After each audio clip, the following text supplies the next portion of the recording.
یہ جو میں حروف مقطعات کی بات کر رہا تھا، الف لام میم صاد، تو اس میں ایک حکمت علماء یہ بیان کرتے ہیں کہ ایک حکمت یہ ہے کہ ہماری سمجھ میں یہ آ جائے کہ جتنا اللہ نے بتا دیا اتنا ہمیں معلوم ہے، بہت سی چیزیں ہمیں معلوم نہیں ہیں۔ نمبر 2، اللہ یہ بھی دیکھنا چاہتا ہے کہ کون ایسا ہے کہ جس چیز کی تحقیق سے اللہ نے منع کر دیا وہ رک بھی جائے گا، کیونکہ بہت ساری چیزیں ایسی ہیں کہ ان کی تحقیق کے ہم اہل ہی نہیں ہیں، ہمارے اندر وہ صلاحیت ہی نہیں ہے، کیونکہ ہمارے پاس وہ آلات اور ذرائع ہے ہی نہیں کہ ہم وہاں تک پہنچ سکیں۔ جیسے روح، اب جو لبرل لوگ ہیں نا وہ روح کا انکار کرتے ہیں کہ روح کیا ہوتی ہے، کہتے ہیں روح کیا ہے، یہ تو کوئی لیبارٹری میں روح نام کی کوئی چیز تو ہے ہی نہیں۔ تو یہ کنفیوژن لوگوں کو شروع سے ہے۔ تمام پیغمبروں نے ہمیں بتایا کہ انسانی جسم میں روح ہوتی ہے، اور ہم جب مرتے ہیں تو روح نہیں مرتی، روح جسم سے نکل جاتی ہے۔ اب یہ ہمیشہ سے، پہلے زمانے میں بھی حکیم ہوتے تھے نا، ان کی بھی تحقیقات ہوتی تھی، تو ہمیشہ سے یہ اعتراض پیغمبروں پر کیا یہ روح کی ڈیفینیشن کیا ہے؟ تو اللہ نے قرآن میں بتایا وَيَسْأَلُونَكَ عَنِ الرُّوحِ، کہ یہ لوگ آپ سے روح کے بارے میں پوچھتے ہیں، قُلِ الرُّوحُ مِنْ أَمْرِ رَبِّي، ان سے کہہ دیں روح کیا ہے یہ تو ہم نہیں تمہیں بتائیں گے، کیونکہ تمہارے دماغ میں روح کو سمجھنے کی صلاحیت ہے ہی نہیں۔ یہ بتا دیتے ہیں کس کی طرف سے ہے، من امری ربی، رب کا ایک حکم ہے، جب وہ باڈی میں ہوتی ہے تو زندہ ہو گئے، جب باڈی سے نکلتی ہے بالکل وہی اسٹرکچر ہے، لیکن نہ دیکھتا ہے، نہ سنتا ہے، نہ بولتا ہے، نہ چلتا ہے، کسی کام کا نہیں ہے وہ۔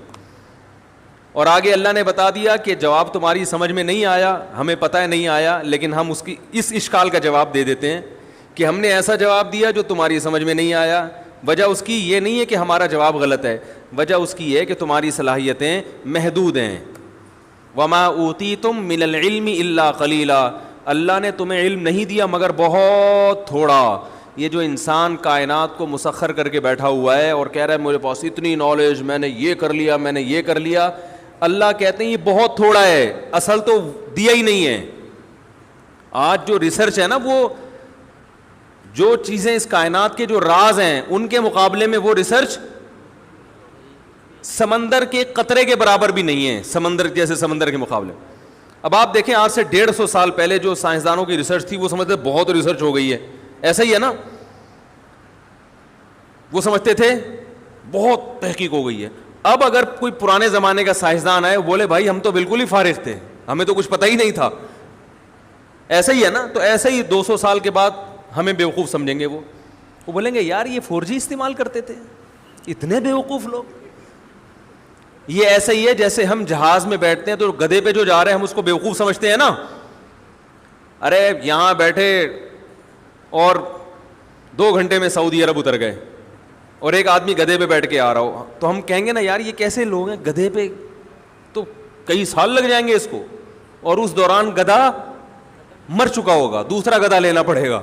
ٹھیک ہے۔ اور جو اس زمانے میں گدھے پہ بیٹھ کے سفر کرتا تھا وہ اپنے آپ کو بہت بڑا سائنسدان سمجھتا تھا کہ میں ایک ایسا جانور مجھے ملا ہے۔ جب پہلی دفعہ گدھا دریافت ہوا ہوگا، پہلی دفعہ، بھائی شروع میں تو انسان پیدل سفر کرتا تھا نا، جب پہلی دفعہ انسان نے کسی گدھے کو دیکھا ہوگا تو پہلے تو ڈرا ہوگا کہ یہ کہیں شیر کی طرح حملہ نہ کر دے، ہے بھائی، پتہ نہیں اس کی پیٹھ پہ بیٹھیں گے تو ہڈی نہ ٹوٹ جائے اس کی۔ تو یہ کیا ٹرائی کی ہوگی نا، بہت سے جانور ٹرائی کیے ہوں گے، انہوں نے زیبرے کو بھی ٹرائی کر کے دیکھا ہوگا، اس نے زیبرے کی لات میں کہتے ہیں سب سے زیادہ طاقت ہے، چوپائے جتنے زمین پہ چلتے ہیں نا ان میں سب سے زیادہ پاورفل لات جو ہے نا، پچھلی لات، وہ زیبرے کی ہے، وہ اگر مار دے تو جبڑا پھاڑ دیتا ہے انسان کا، کہتے اتنی پاور۔ میں تنزانیہ گیا تو وہاں ایک عالم تھے انڈیا کے،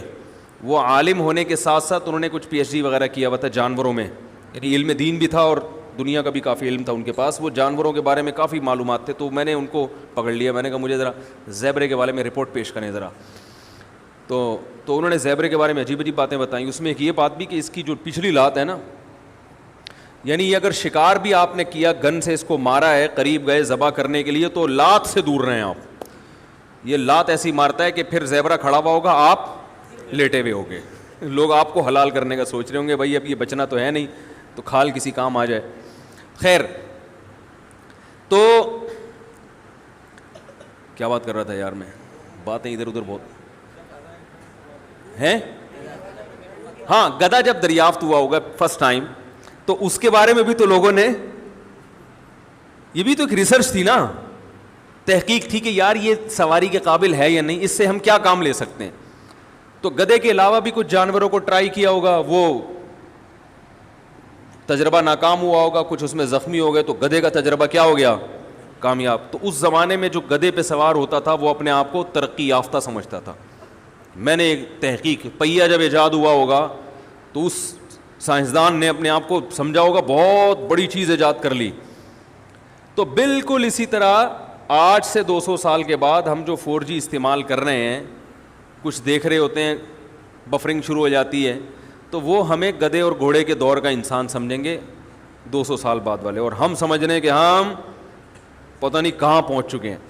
تو اللہ نے قرآن میں ارشاد فرمایا کہ تمہیں جو علم دیا گیا ہے وہ بہت تھوڑا ہے, بہت تھوڑا. تو جب بہت سی باتیں تمہیں معلوم نہیں ہیں, جن کی حقیقت تمہیں معلوم نہیں ہے, تو اگر روح کی حقیقت بھی تمہیں معلوم نہیں ہے تو یہ کوئی اتنی پریشان ہونے کی چیز نہیں ہے, اور یہ اسلام پہ اعتراض کرنے کی چیز نہیں ہے. کیونکہ زندگی کیا ہے اس کو تو تم خود بھی ڈیفائن نہیں کر سکتے. سائنسدان زندگی کو اب تک ڈیفائن نہیں کر سکے حیات ہے کیا, وہ خود نہیں ڈیفائن کر سکے. یہ کیا ہے کہ ہم دیکھتے ہیں, سنتے ہیں, خود سے دیکھ رہے ہیں, خود سے سن رہے ہیں, بول رہے ہیں, یہ کیا ہوتا ہے, یہ خود بھی پوری طرح, کچھ تو تعریفیں ہیں لیکن پوری طرح نہیں ڈیفائن کر سکے اب تک. تو ہمیں شریعت نے بتایا کہ ایک روح ہے جو ہلکی ہے, جس کا جسم نہیں ہے, وہ باقاعدہ باڈی سے نکلتی ہے. روح کی بات چل رہی تھی, روح کی. تو اسی طرح روح کی حقیقت کیا ہے یہ ہمیں معلوم نہیں ہے, لیکن ایک ہے, اس کا جسم نہیں ہے, وہ ہلکی چیز ہے, وہ سیکنڈوں میں سفر کرتی ہے. تو وہ ہمارے جسم سے نکلتی ہے. نیک لوگوں کی روحیں فرشتے نکالتے ہیں, برے لوگوں کی روحیں وہ عذاب والے فرشتے نکالتے ہیں. والنازعات غرقا والناشطات نشطا والسابحات سبحا, قرآن میں ہے نا, قسم ان فرشتوں کی جو روح کو سختی کے ساتھ نکالتے ہیں. والناشطات نشطا, قسم ان فرشتوں کی جو روح اور جسم کا بندھن صرف کھولتے ہیں. یعنی روح تو نکلنے کے لیے تیار ہوتی ہے. جب وہ آخرت کی چیزیں دیکھتا ہے نا انسان مرتے ہوئے, اور جنت کی اور وہ نعمتیں اس کو نظر آتی ہیں, تو روح تڑپتی ہے کہ میں اس جسم سے آزاد ہو جاؤں. تو لیکن آزاد ہو نہیں ہوتی. فرشتے صرف اس روح اور باڈی کا جو ایک گرہ ہے اس کو کیا کرتے ہیں, کھول دیتے ہیں, اور وہ آزاد ہو جاتی ہے, خوش ہوتی ہے. اور ایک روح وہ ہوتی ہے کہ وہ جب آخرت کے مناظر دیکھتی ہے تو وہ باڈی میں گھسنے کی کوشش کرتی ہے. تو فرشتے کیا کرتے ہیں, اس کو نزع کرتے ہیں, کھینچتے ہیں. اس کی ایک مثال دی ہے بعض صحابہ نے کہ جیسے مخمل کا کپڑا جھاڑیوں میں پھنس جائے کتنا مشکل ہے اس کو نکالنا, تو ایسے برے آدمی کی روح کو گھسیٹ کے نکالا جاتا ہے. تو حقیقت ہے, سائنس یہاں تک نہیں پہنچی, تو یہ اس کی علامت نہیں ہے کہ یہ حقیقت کے خلاف ہے, بلکہ اللہ نے قرآن میں فرما دیا وما اوتیتم من العلم الا قلیلا, ہم نے تمہیں علم بہت تھوڑا دیا ہے, بہت تھوڑا دیا ہے ہم نے.